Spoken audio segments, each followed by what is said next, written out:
3, 2, 1, let's go. Welcome to the Scott Outpost Investigators Podcast. I'm your host, Softy Mage, and we got a co-host of Sabadra. Good morning or evening. And we got a co-host of Thirsty Blood. Greetings, everyone. Welcome back. So today we're going to be talking about Season 35 of Shiyu Defense and Season 24 of Deadly Assault. And then we will do our off-topic of 2.3 wrap-up and our hype for 2.4. Let's go. Let's go. So, what are your initial thoughts on Shiyu Defense Season 35? Guys, I'm gonna be so real, and I'm gonna carry this podcast because I did not do this Shiyu before this recording. As of this recording, I had just returned from a vacation that I took over the course of the last 4 days, and this last 4 days includes the start of the Shiyu cycle that I then did not do in the waking time between getting up today and now. So I didn't do it, but I know what everything is. So I have a rough idea. And just kind of looking at it and getting actual full first impressions of everything. The buff is pretty good overall. Like, the buff is actually really good. Just kind of your back to the bog standard feeling type of buff for just giving a bonus when attacking stunned enemies and also increasing stun agent days.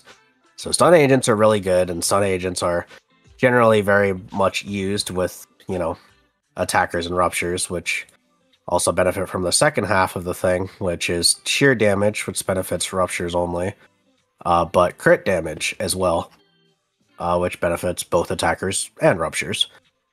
So it's a pretty good Shiyu overall, it seems. The weaknesses also do not look super, constricted. It seems like there's a good mix of enemies that have a good spread of weaknesses. We got Ether and Fire Physical on floor 5, Electric and Electric Physical on floor 6, and then Ether and Ice on floor 7. So we're kind of vibing. It seems like this Shiyu is just overall really good for attackers and ruptures. And Anomaly maybe not so much, but I think Anomaly will be fine on this regardless. Yeah, I do like the fact that this the weaknesses were all over the place, and the fact that I could use multiple teams to complete each Shiyu. I think I only had one team I copied throughout the whole thing, which was Yixuan and Qingyi team, and then the rest I was able to switch between Evelyn and Lighter, and then Yidari and Jufufu for the other ones. I mean, I did have Lucia and Astra as the supports. I switched between the two, but yeah, I can't say too much new. The buff in Shiyu is definitely really solid, especially for the attack types and rupture agents. I did myself a little funny, and I brought back my DPS Chingy, and I had so much fun because I basically went 2 DPS electric, like DPS Chingy on one side of the team spectrum, and on the other side I used my Harumasa trigger and Yuzuha again, because I was like, yeah, why not? And I had a lot of fun. The timings were super fun to get as well. And yeah, overall, with DPS Chingy, I had a lot of... it was super fun to go against Manato as well.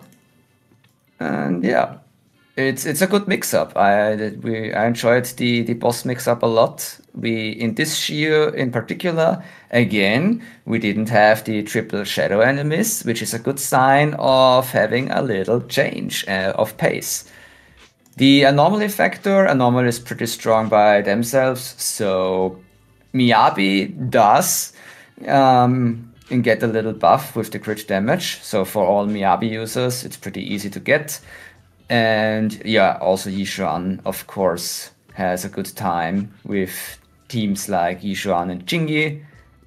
So yeah, it's a lot of fun. It's not too difficult, honestly. The probably what some people have against is the Thrasian, maybe in the stage 7. Other than that, nothing to worry about. I'm looking at it, and it's nothing there's nothing fire resistant except on like the first half of floor 6, and there's fire weakness on floor 5. So I think my crit burn is actually eating pretty decent this cycle. Definitely. I like that. Yeah, but while I can't say I completed Shiyu myself, I can tell you what one of my friends completed Shiyu on with my account, because while I was on vacation, I basically had them like manage my account to not overcount my stamina, and they also played Shiyu, but they had a ton of variety. Like a good handful of it was using like crit DPSs. I have like Ellen and Miyabi on floor 4, Juyen on floor 5, and then on also on floor 5 on the second half, they ended up playing Piper, Bernice, Yuzuha, so 1 no stunner and 2 not a crit Bernice. And they did that floor just fine. Like it was a 113 on the second half. Doesn't seem too shabby. Another anomaly team here on floor 6 with Jane, Vivian, Yuzuha, hitting that at a 135. And then bringing out the Neko for floor 6 as well. Neko, Fufu, Astra. Very nice. Probably against the Jester. The Jester, yeah. Yeah. It was pretty decent. And then on floor 7, hitting up the Juyen again with Jifufu, Astra. And then for Monato, it seems they pulled out the Yidhari. But yeah, 2 sides cleared with pure anomaly teams. A good handful of like everything else. 1 had a stunner and 2 was crit agents. So like I think the difference in having a stunner versus not having a stunner is definitely like something to keep in mind, but also that makes sense given what's coming up next, which we'll end up talking about later. Mm-hmm. Yep. But yeah, overall seems like things are pretty good for variety in terms of like just kind of figuring out teams and taking honestly whatever you want into like weakness or neutral, and that is generally what I like to do, and it seems my friend also took a good part of that. Shoutouts to Rem, by the way, one of the mods of the Battle Hub server, for keeping my account in check while I was away being on vacation. Very, very nice. I did 2 runs. If we start with GU7, I guess. And that was the first teams I mentioned before, but I also did a second run because I wanted to try how it works. I used my Yetari with Lycan and Fufu against Manado. It was 50 seconds, which is a pretty solid time, honestly. For level 6? No, there's stage 7. Stage 7 Manado.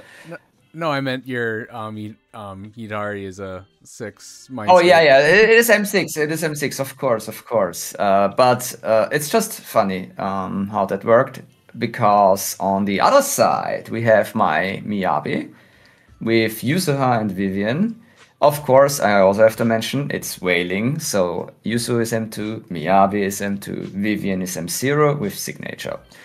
I did 1 minute free, and what I managed on Thrasian is to stop him from going into miasma phase.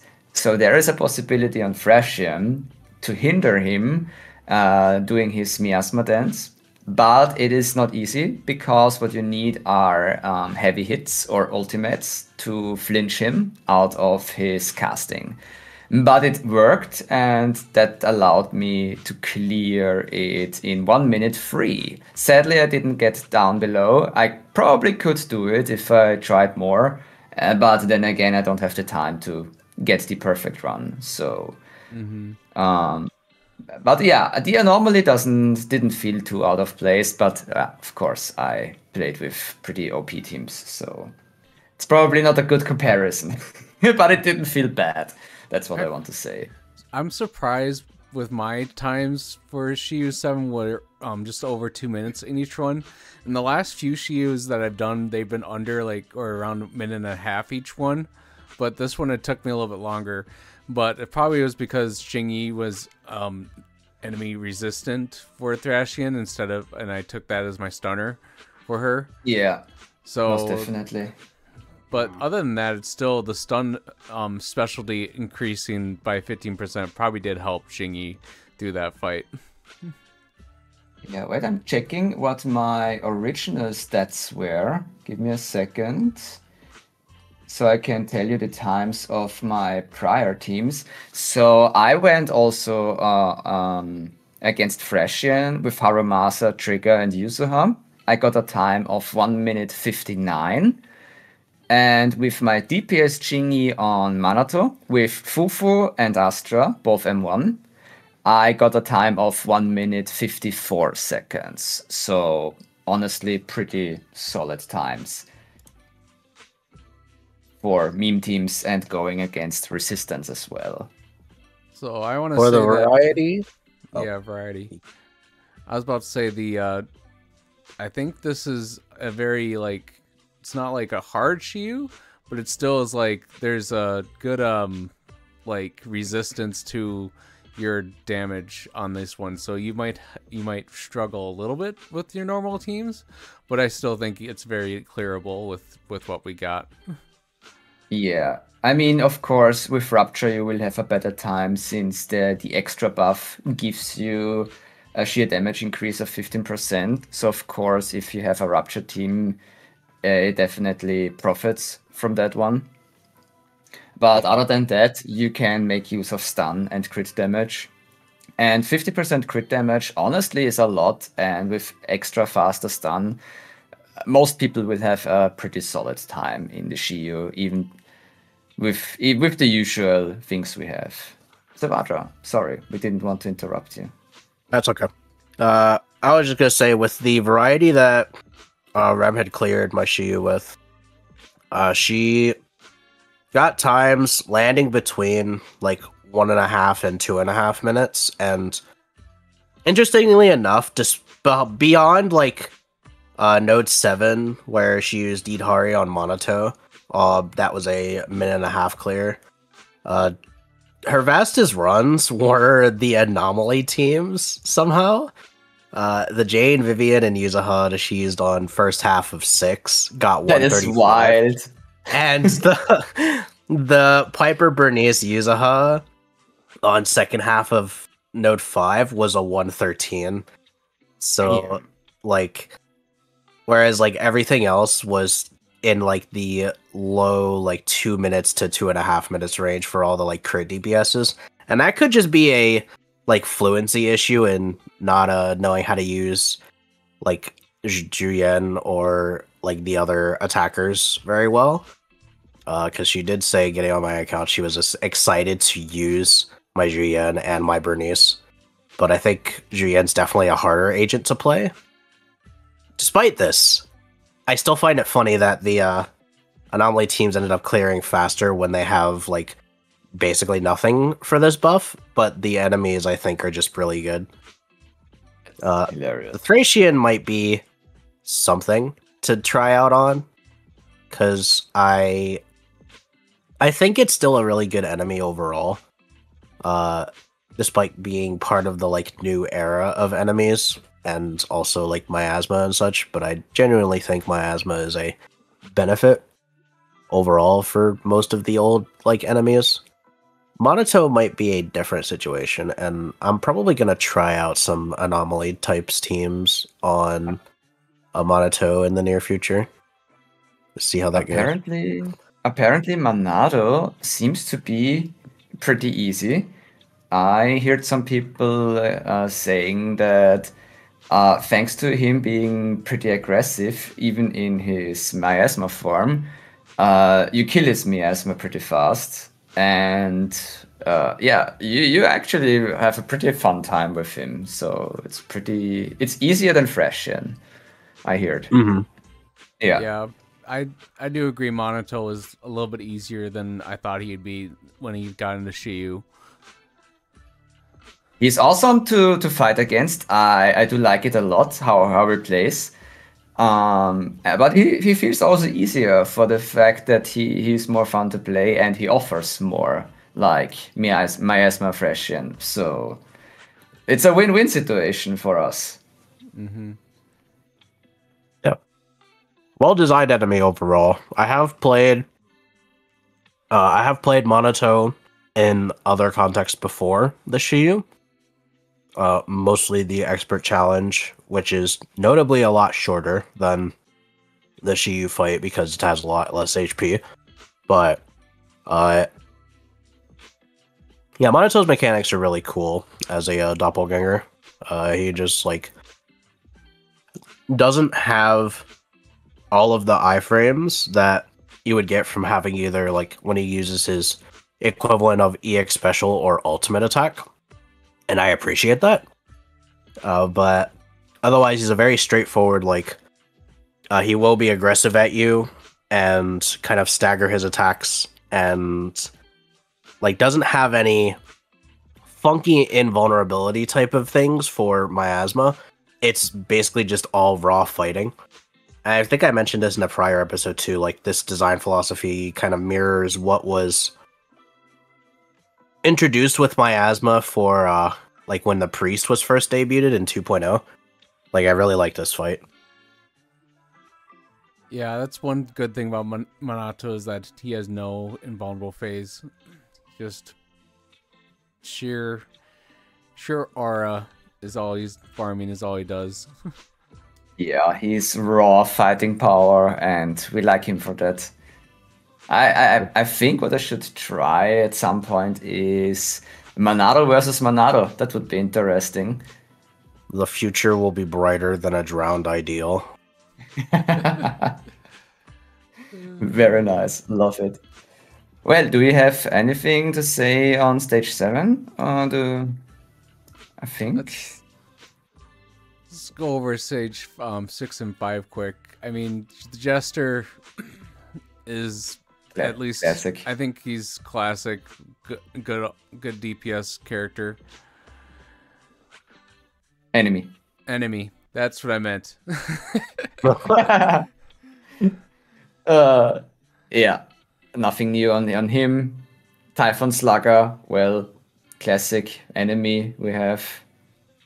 I have a feeling that with, like, how long and kind of frequent Jester's attacks are, he might be actually really fun to play Itari into, despite the element neutrality. I'm gonna have to try that. What do you mean? Yitari is ice and he is Ether weak. Ether resistant. Yeah, like the neutrality element neutral. Yitari's ice. Okay. Yeah. Okay.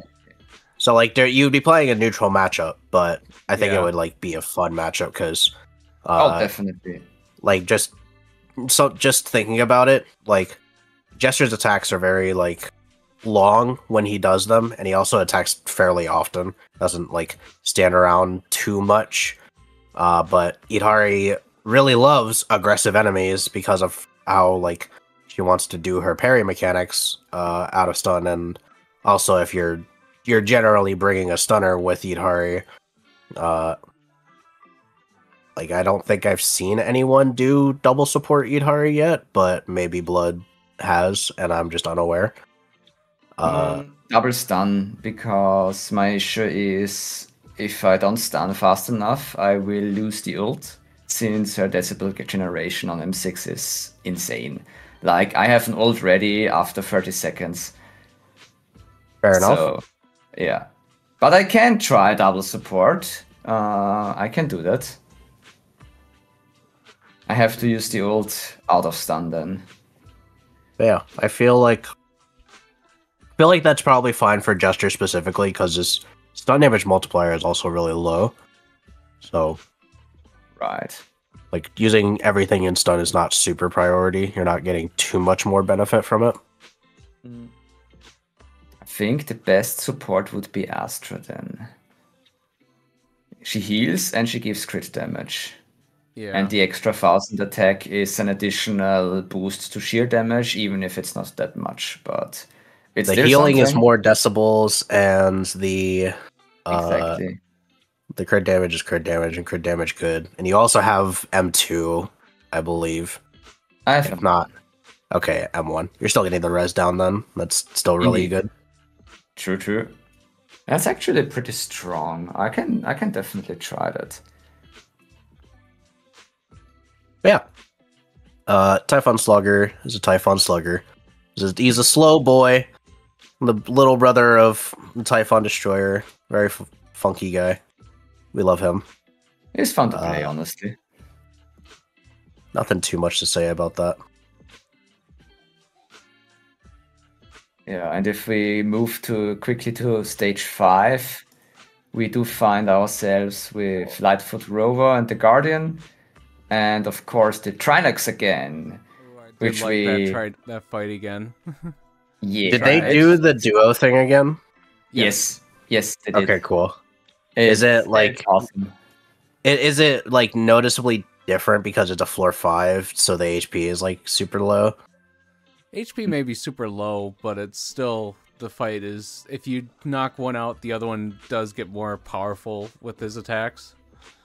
Yeah, so I went with Haramasa, and I think I got into the frenzy state. Funny enough, though, I used Yusuha ult when he was frenzy like a maniac, and he dies then, so I couldn't go in with Haramasa.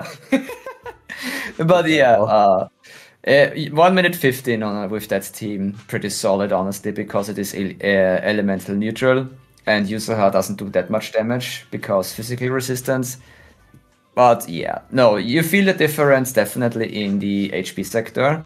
I kinda... Wait a minute, did we have Trinox in stage 7 before? No, I think stage 6 it was last time. It was stage 6 last time. Yeah. I wonder how they feel in stage 7. I really want to have them in stage 7 at some point in the future. I think this could be a very interesting fight if they have more HP, especially. I want to see more of their fight stances.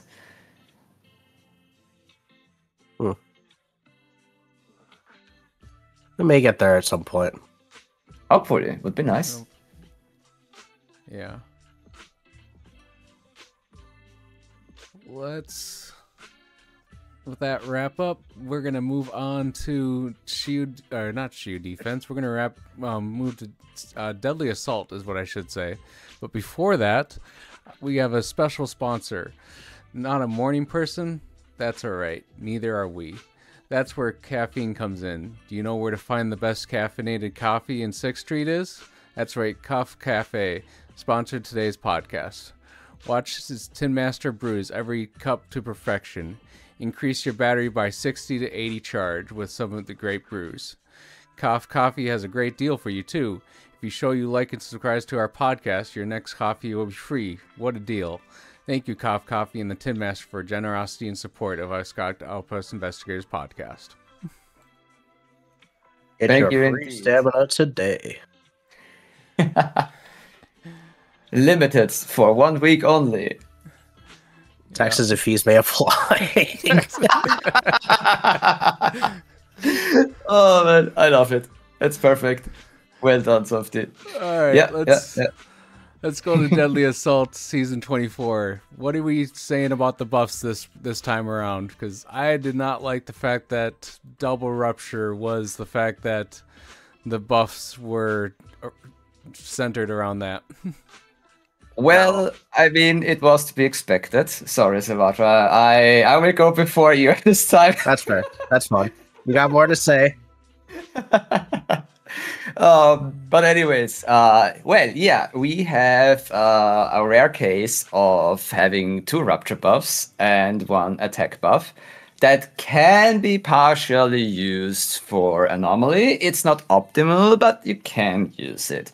Overall, what's funny is that I heard many people saying that they performed better than in other Deadly Assaults before, which is very fun because, of course, what did the people do? Most people used for Attackers and Anomaly the Interrupt buff. I myself did the same thing. I did a little funny as well. I did play triple support, Lucia, Yuzuha, and Astra. I did get very funny scores. Mind you, I do have mind scams of them, but still, it is 3 supports. I also did DPS Lucia with Fufu and Astra. Very, very interesting. I got, I think, close to 30k on Hunter as well. So, all in all, you could say the buffs, this one buff Interrupt is decent enough so you can play with Anomaly and Attackers, but still it is suboptimal on the long run, especially if you have 2 specific Rupture buffs. It is annoying to see that you have one specific for Yitari and one specific for Yishuan. This is not really the type of content that is healthy for endgame. I don't really like it. See it as bad, objectively and subjectively. But, well, there are changes incoming, which I support, so that's my part on this. Yeah, Well, Go ahead. No. So I did actually play this Deadly Assault. And as per the continuation of my thing I've been doing all patch, I did clear this Deadly Assault with all Anomaly teams, and I was even able to go 2 steps further with 1 being able to clear it without any limited supports. So no Astra, no Yuzuha. And I actually also did it with all A rank supports, so I was able to get a run with Sokaku, Lucy, and Nicole as the supports used. But I was able to also to kind of attempt to low limited cost things, and also generally try to low S cost.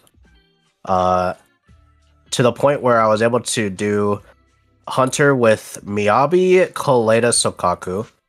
I did Typhon Destroyer with Piper, Bernice, and Lucy. So playing into the Fire Res as well. And then I did Miasma Priest with Jane, Vivian, Nicole. And I was able to clear with 20k with all of them with relative ease, and with only 2 signatures, Miyabi's and Vivian's. Surprisingly enough, if Typhon is a Typhon and is really easy under every circumstance, but the attack buff from Interrupt is just way better than I think I gave it initial credit for. Any combat attack buff is just extremely good for anything, and Interrupt is so versatile as a buff that it was really actually not a concern that I could clear with all Anomaly with my max power. So I gave it a little bit of challenge, and it was honestly not too bad.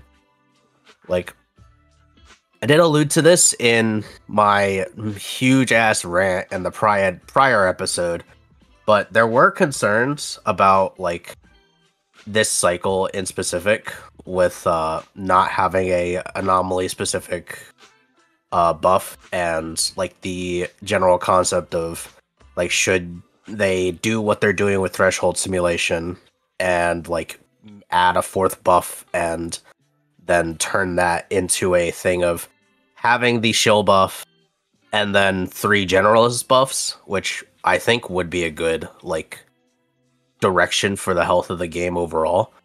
But even without that, I think the entire worry that I did have is mostly satiated or like mostly kind of quelled at this point, but like the concern is still very much there. Oh, excuse me. The concern is still very much there for it to like get out of hand in particular cycles like it did with the previous 2 cycles. One thing I miss because of the fact that they're so shielded and the rupture buffs are so shielded is that it didn't feel like there was a much of a variety if you didn't have if you used different teams. You had to basically use interrupt for the other teams, and that was my main like criticism of this thing. It's like you had to use the same buff, or you had to use the shield buff to really get the if you use those agents or those teams that they wanted you to do for those other 2 buffs. Yeah, it's a very valid concern, because Gathering Point as a buff is like very much catered for Yixuan, and then Raging Waves is very much catered for Yitari. And neither of those super benefit Monato. Like Gathering Point is the better, surprisingly enough, of the 2, because like the ultimate damage, Monato has pretty decent ultimate damage, and the adrenaline like regeneration is actually better from my experience than like the sheer and crit from Raging Waves. And it's a surprise because I went on and on about how like sheer damage, like a sheer damage percent is a distinct multiplier from like other damage percents. But even then, like I still found Gathering Point to give me more resources and let me do more with Monato.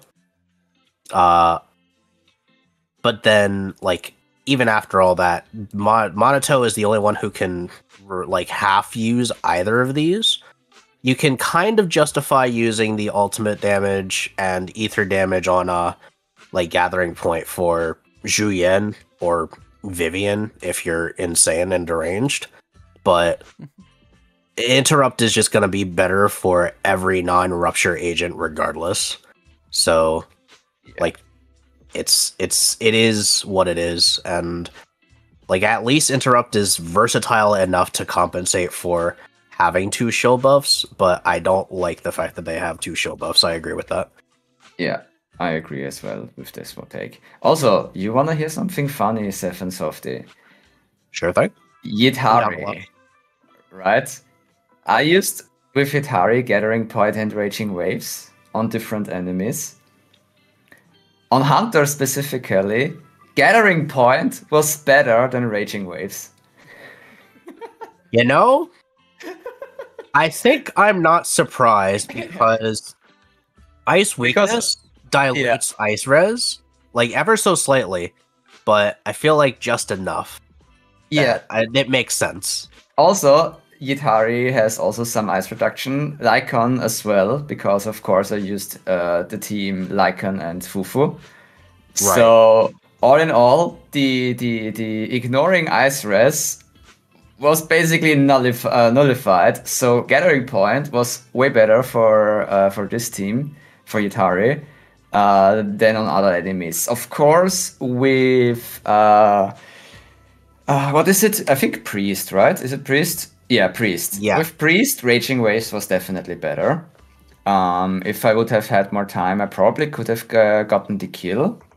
But I did some other stuff beforehand. I think I went to, I don't know, I forgot the score, but it was definitely between 55 or 60k already. So yeah, the Raging Waves helped there a lot, the buff for those shenanigans. We will point out again for those possibly confused, Blood has an M6 Yitari, so... We said it in Shiyu. Yeah, I know, I have an M6, I'm a whale, okay? I'm having fun. I'm just reiterating because sometimes people don't listen. Yeah, I know. I'm not a good reference for many people, even though I nerf myself often. Also, I'm a Korin main next to Yitari now. So I do play also non meta teams. Like I also used I still play with Corrin, Caesar, and Pulchra sometimes. I sometimes use also Hugo and other teams that are not as heavily invested or Mindscaped. So for me to get the reference and relevance for lower level accounts. But I'm also the type who has pretty good discs since I am farming those very, very heavily compared to other people. So we have to take those definitely in mind.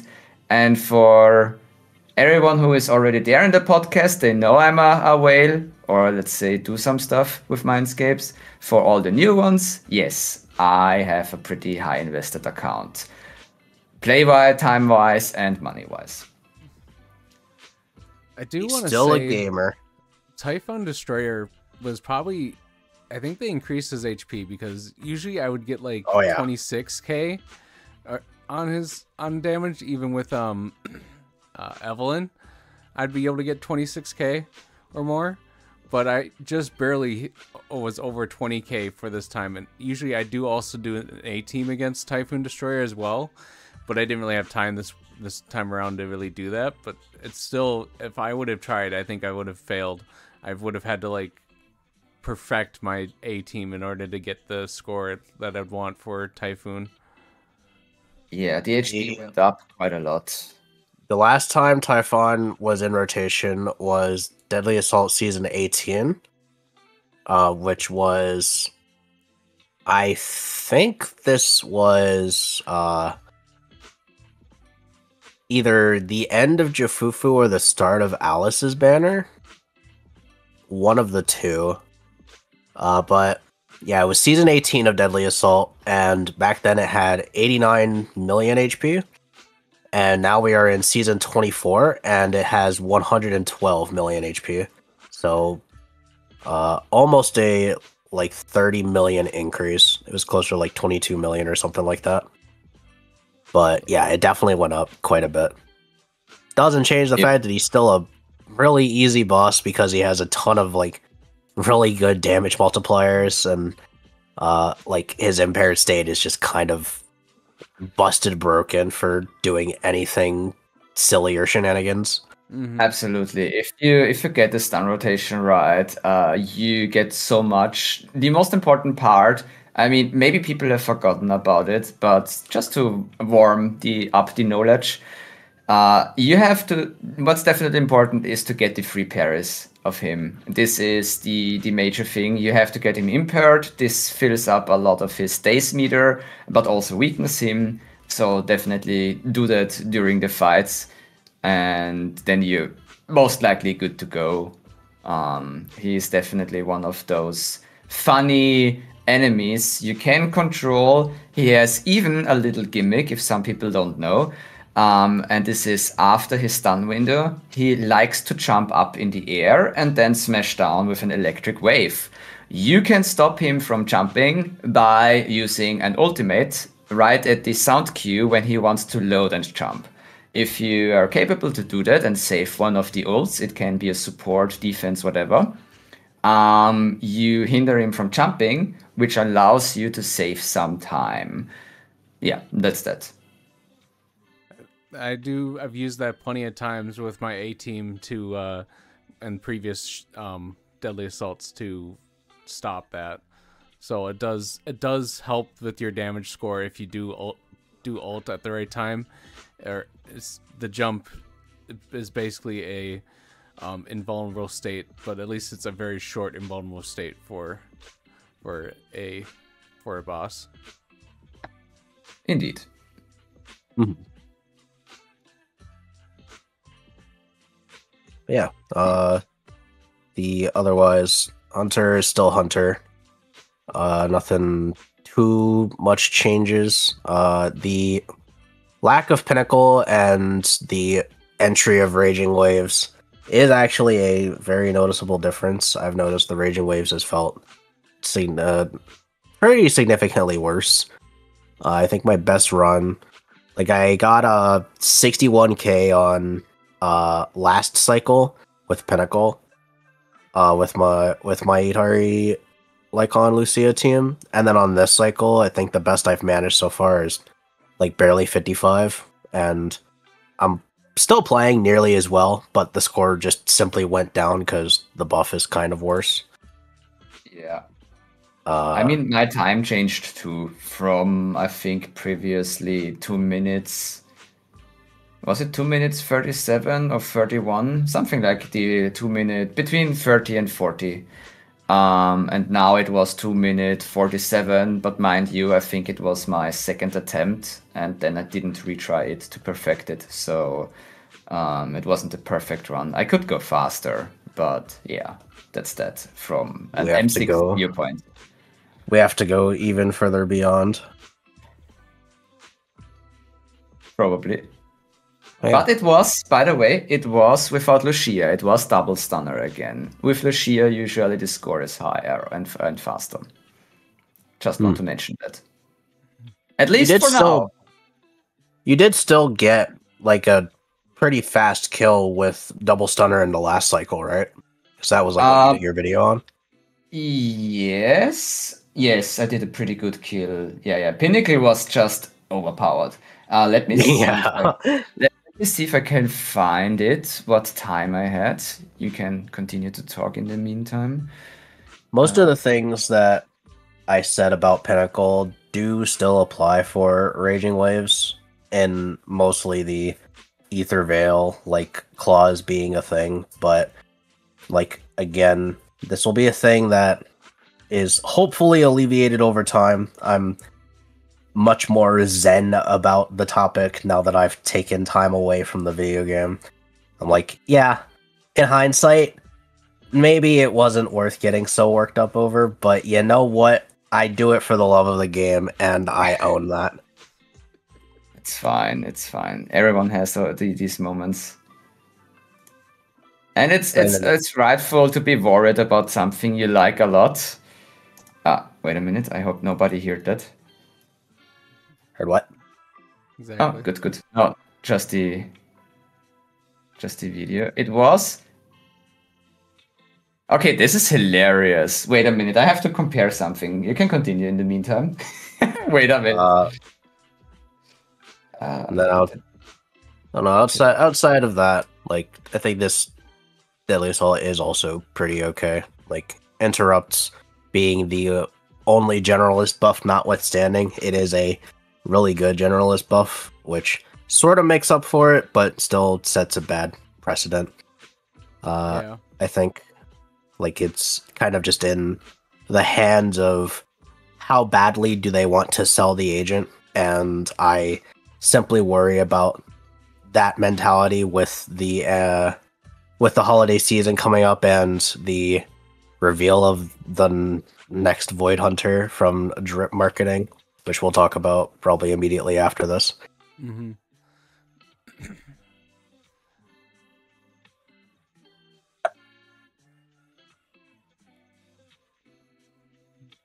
I do... Okay. Oh, go ahead. Oh, good. I can't find it. So, Wandering Hunter, I do want to say I did get one of my higher scores, but that's because I did use Hidari of 43k. Normally nice. I would record something like this and make something, but I was a little busy last weekend. But it still was the fact that I still need to sometimes get that timing of after you find the Drown Knight or the Lucia, the Ord Lucia, because sometimes I did miss that timing for it. As in, like, the week prior or the one prior, I think I did it just fine. But I think it was the fact that I didn't play them enough afterwards to remember that how to play that. Yeah, you're a controller player, right, Softy? Yeah. I'm finding the Drowned Ideal for, like, the hide and seek is kind of a pain in the ass on controller. I kind of just look in one area and hope I get lucky that it just spawns, like, immediately in my periphery. And if it doesn't, then I'm kind of just whipping the camera throughout, like, all three of the things and doing it as fast as I can because I have, like, a pretty high sensitivity, but, like, then having to, like, do that, like, as I'm passing the thing is, like, really... It's a little something because I'm usually at the edge of the arena when I'm looking for the drowned ideal, and if it spawns like literally right behind me, the camera takes so long to get to it because of like, you know, field of vision, like physics. So it's just kind of like, yeah, it's a pretty annoying thing. Yeah, a little bit with controller. But there's a trick. You just get out of the camera and then just zoom back in with the controller, and then because it is way faster to move your camera if you're out of the visual appeal. So Yeah, without that's how I do it. And I follow the lines. Sometimes when the lines are behind me, I just move before I tip into the extra ether vision thingy, and this helps me a lot. I just can't like move it as fast as I want to. I'll have to notice the lines a little more. I usually have to just look around for, because I know the lines lead to each individual Lucia, but I didn't know. I'll have to look to see if you can really notice the lines on which one of the Lucias has it, other than the fact that the aura around that Lucia is, that's the one. They are dark. I don't think any specific line is lit up more, leading to the proper Lucia, but I haven't paid enough attention. I just look at the lines to distinguish like how much I have to turn if the drowned ideals don't just spawn right in front of me. So it's, I don't know. Okay. Oh, sorry. No, go ahead. I checked. It's a 10 seconds difference. So it was 2:47 in the last season with Pinnacle, and it was around 2 minute 57 with the double stun. It's a close one. I had to try a little bit better there, but yeah, a kill is a kill. Did you just do a run just now? No, I didn't do a run. No. This was I just had to double check. Yeah, he was just double checking his previous run from videos. Yeah, I was wondering what was taking so long. I was like, wait, he's just doing a run right now. Okay. No, I had to look up I don't save the pictures, and I had to see, there's a thing where you can in Discord on PC you can't access the media files, or at least I'm too dumb to find it. So I always have to access with my phone if I want to find the pictures, or I have to scroll on my PC. So yeah. I see. Yeah. Anyways, we got it. But with Lucia, it was better. Yeah. Huh? Yeah. Mystery solved. Hooray. I can't wait for dial-in, honestly. We can go right to our hype for 2.4 then. Or do we want to do a 2.3 review? Let's do a 2.3 review quick. As in, like, what was our favorite thing from 2.3? About what?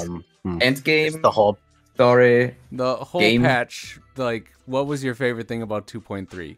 Was it Threshold Simulation? Was it the story? Let me go to the event calendar real quick. Yep, true.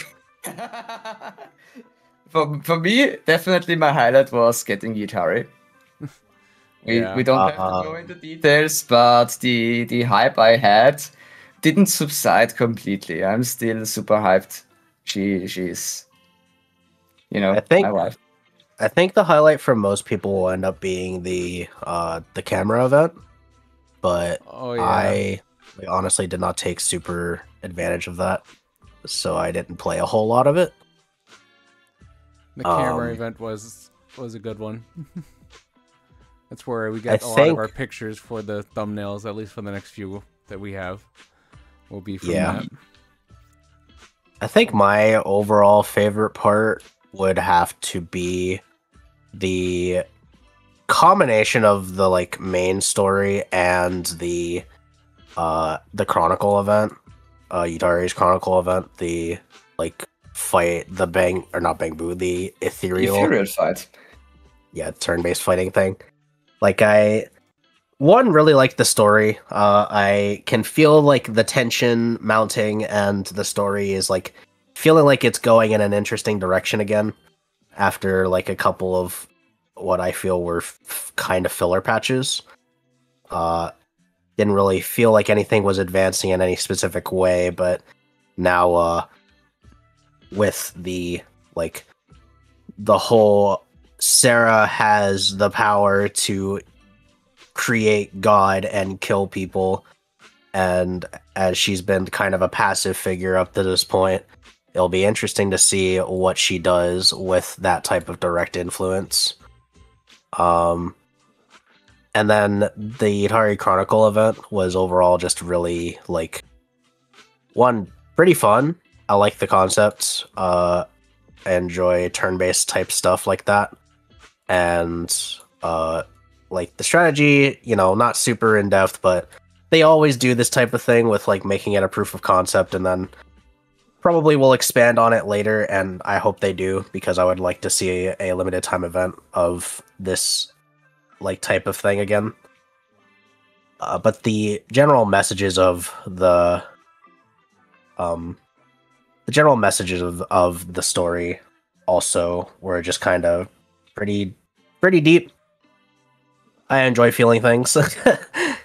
I do. The story was very meaningful to me. I would say that was my favorite thing of this patch. Was the story was a very deep. Even though it felt still fillerish, it still was the fact that it was a very good story in and out. I think I'm biased to say anything, but yeah, I liked it a lot.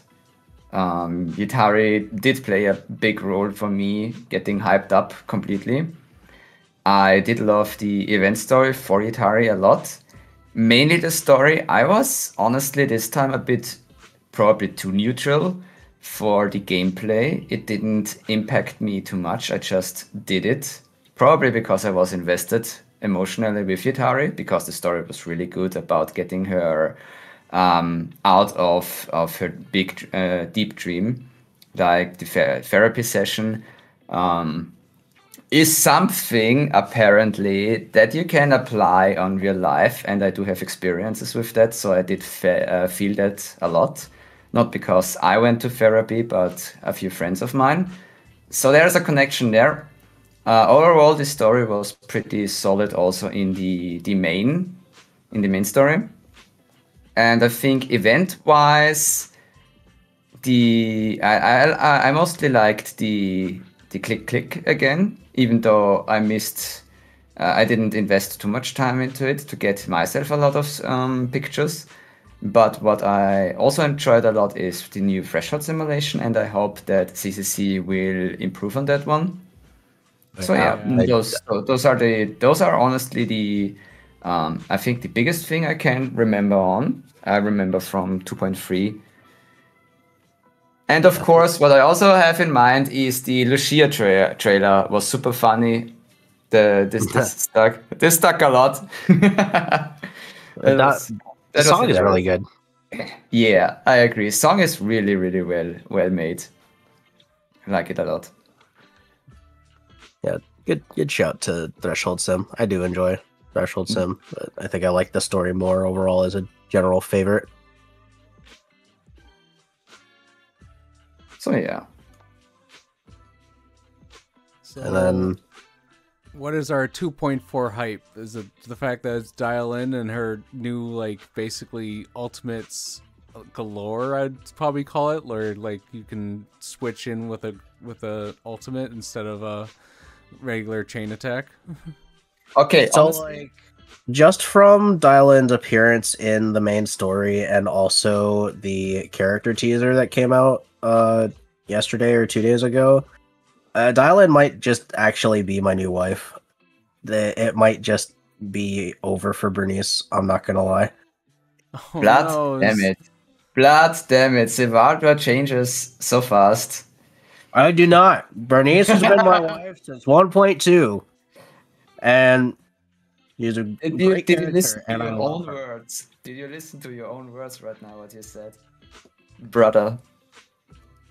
I can't believe him.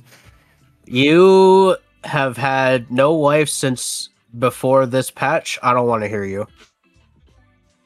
I mean, playable? No. Uh-huh.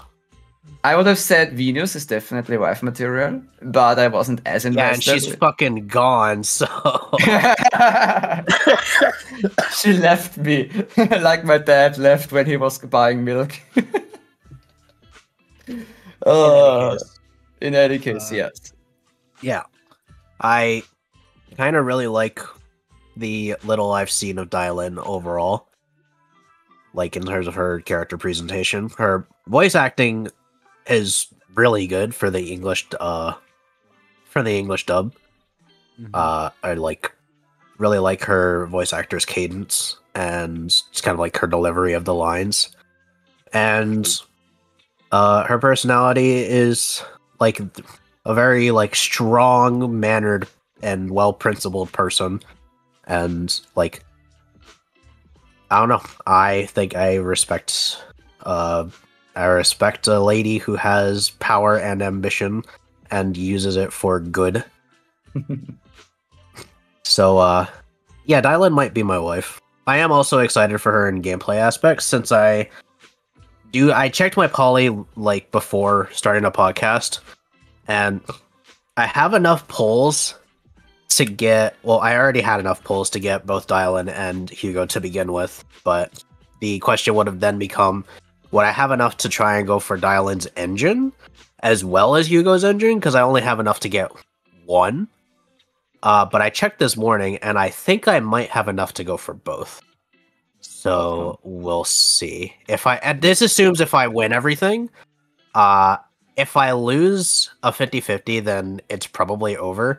And Hugo takes priority, but as long as I can get Hugo, his engine, and dial in, then I'm kind of chilling for this patch. I don't need nothing. I don't need nothing for Yeshengguang.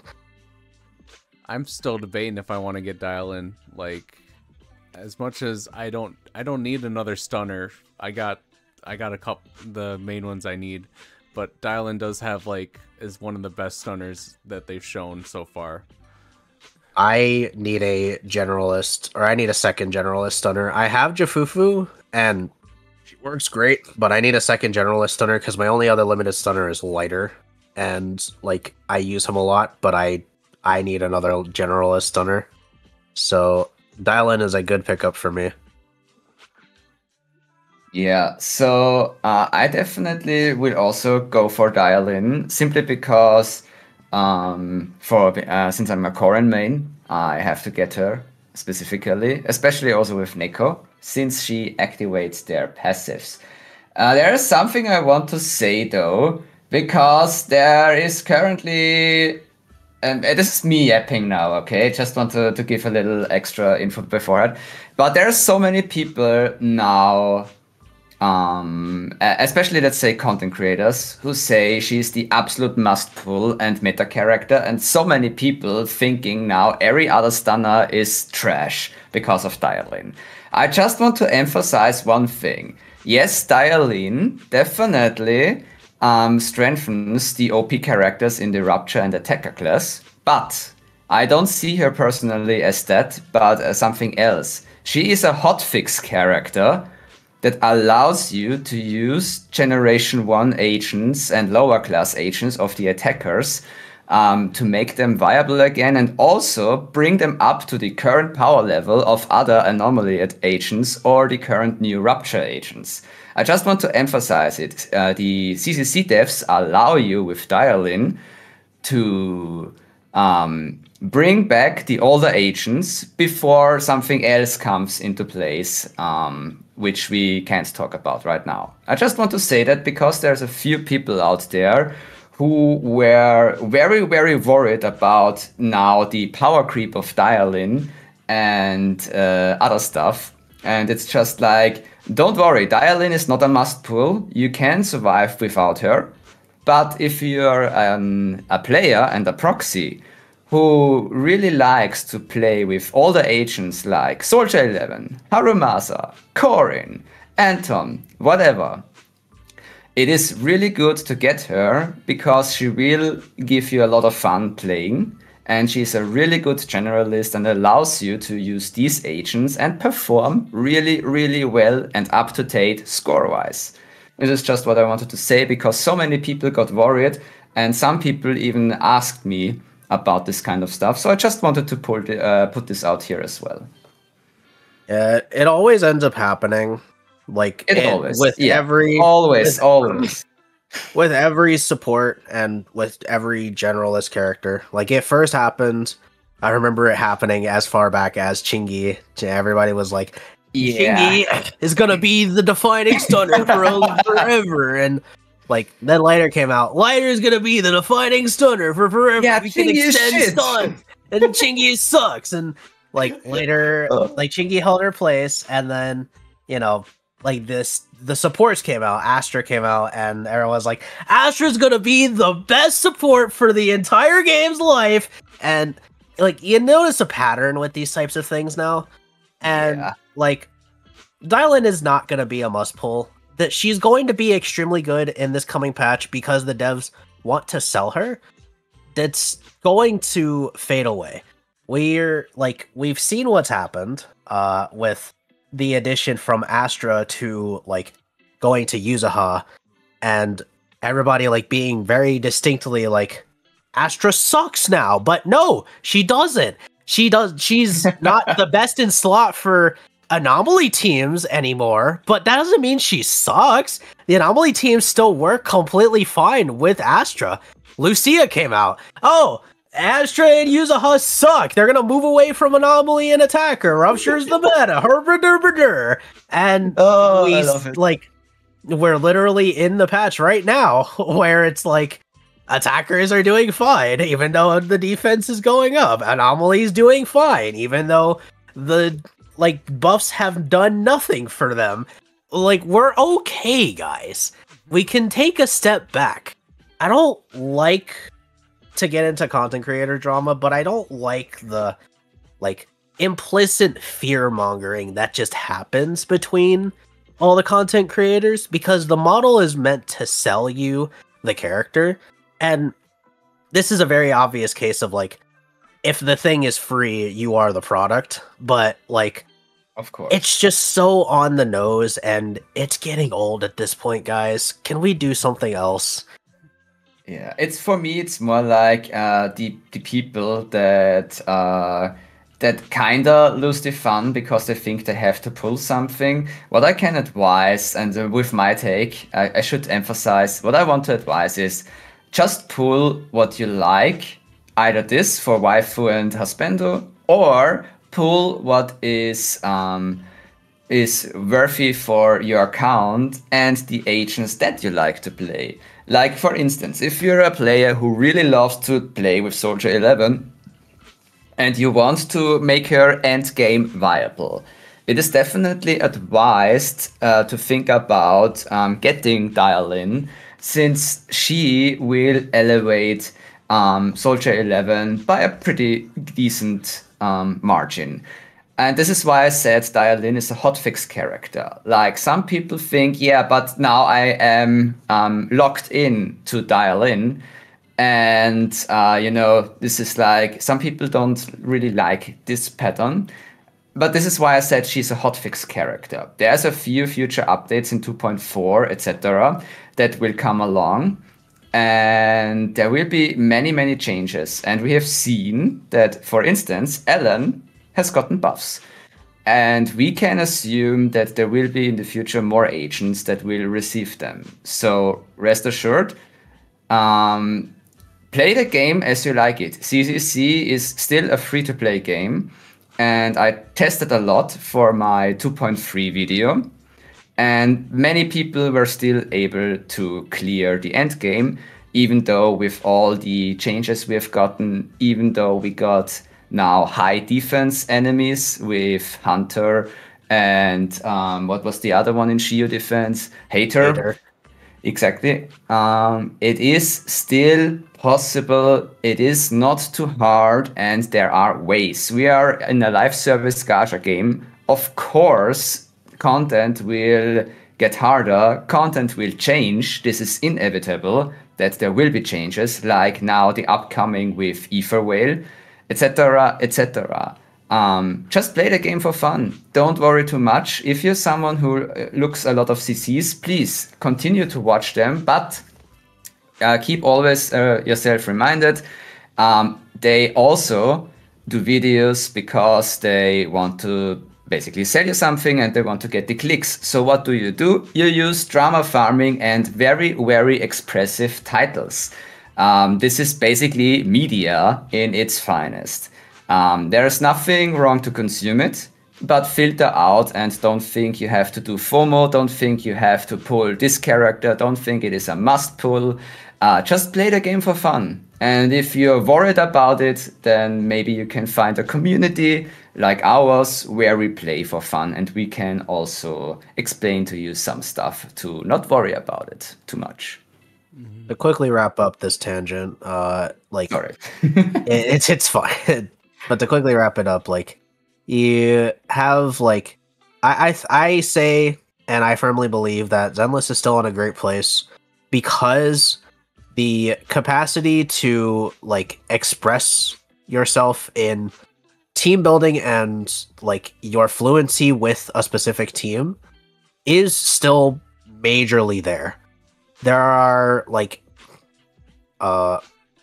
this patch was a good example of, like, what ends up happening when, like, the spark begins to die and, like, you see that things are falling in a way where you're pigeonholed to a specific set of, like, certain agents or certain, like, abilities that are catered to specific things, like Ether Veil and, like, the 1 or 2 attackers thing. You see, like, the effects of that, but it was not at a point where that was strictly detrimental to, like, the experience of everyone else in the game, like every other agent in the game. You could still do completely fine playing whatever teams you wanted, as long as you continue to maintain the mentality that you are playing, like, with the intention to improve and, like, understand the game at a fundamental basis. And I think that still holds true even after this patch. As we get into 2.4, I continue to hold out hope that the expansion of Ether Veil and whatever it may be, if it branches out to non-Rupture, will continue to be, like, you know, it'll continue to develop in a similar way that Aftershock has, and it'll become a more generalist thing, and then it'll not have to worry about too much of doing that, like, pigeonholing thing. But, like, we do also know, like, the dev talk did happen, and it was translated from, like, the Chinese stream, so this actually isn't leaks, but we do know that standard banner or standard characters are getting buffs. Some standard characters, I don't know which ones, we can't say that, but, like, you can expect some standard characters to get buffs, and if they're going to do that for standard characters, and the assumption is standard S ranks, there's no telling that they won't also do it for standard A ranks, or maybe what I hope for is an eventual work of the whole defense class. And, like, with Zhao being dripped as ice defense, there is a possibility that that could happen, and I'm holding out hope for that, for the health of the game, for the, like, game's balance, and to maintain the general draw that I feel Zenless has, and the skill expression therein of having a wide roster, or, like, having the ability to build teams in large capacities. It is fine. We are okay. This buff and this cycle will be generally good, because Dial-In is a stun agent. That might not be as much of the case when Banyue gets on banner, and we didn't really talk a lot about Banyue, but I am maybe going to put a 10 pull to Banyue and see what happens, but I'm not too keen on getting him yet. We'll see what happens, but I'm probably going to be super dry after my pulls for Dial-In and Hugo, because they're both on the same fucking banner. Thanks, Hoyo. Oh, Benny but is a really awesome character. Yeah. yeah, Sadly, I do him like too. how he looks. I just also don't need another DPS anymore. So like, I'll do what I can. But Yeah, otherwise, understandable. Yeah, we're fine, guys. yeah, That's we're that's the fine. end. That's basically it. We're fine, guys. Well, before we wrap up, the next DA bosses are going to be Marionette. New boss. I can't say the name because it's not in there. And then the wow, I can't. The Miasmic Fiend. I'm wondering what this boss is going to be. There's a mystery one. I think it's Yeah, it was Defiler, just but Wait, what? no, the it's not mystery one. Defiler. Yeah, that's No. This is probably since 2.4 has a new story. There might be a new boss incoming. Yeah, ooh, it's gonna be a new story boss more than Yeah. definitely. Like, interesting. but yeah, So be surprised. Be it'll be surprised. Marionette, the new story boss, and Unfathomable. We will talk about like what the new boss does and get back into our normal flow of what we do things here or what we do with the things here as we get into the new patch and all that good stuff. Yeah, and better buffs. Yeah, Better buffs. buffs. Agreed. Huzzah! Amazing. I can't wait. So let's go to the outro. Savadra, where can we find you? I am a streamer on twitch.tv/Savadra, and I also upload YouTube videos on youtube.com/@Savadra. I am a moderator and co-owner for the Battle Hub Discord server, which you can find at probably in the description. But we are a Discord server. It's focused around mostly endgame, but also like doing PvP related stuff. And we did an episode on how PvP works a while back. If you are interested in the sound of that, then go check that out. But yeah, I'm otherwise just lurking in a lot of Discords and doing my thing. Thirsty, where can we find you? You can find me on my YouTube channel, Random Blood Gaming, and I post a lot of random videos of DA fights, special DA fights with unusual teams. Sometimes also now creating a report-style video format where I talk about the end game balance in general, how it feels for the players, since I'm testing it with lower level teams, and of course also have the help from other people like Softy, Sevadra, and also doing polls inside the Battle Hub community where I am the owner, but also in another Discord server of Senpai, who is currently also helping me with this project to make it better and refine it. So yeah, there is a lot of knowledge for this sector incoming. This is why we also hold the podcast and talk so much about the end game, since we are very invested in this one here. And yeah, these are the places you can find me. Softy, where can we find you? You can mainly find me on YouTube. I do DA runs with a little bit of a twist of some sort. And then, I've been streaming every so often on YouTube is what I'm going to mainly switch to for a little bit. And then you can also find me on the Battle Hub Discord server, as well as many other Discord servers that I lurk on as well. All right, guys, you take care. Yep, Right. same to you. Thanks for listening. Take it easy. Cheers.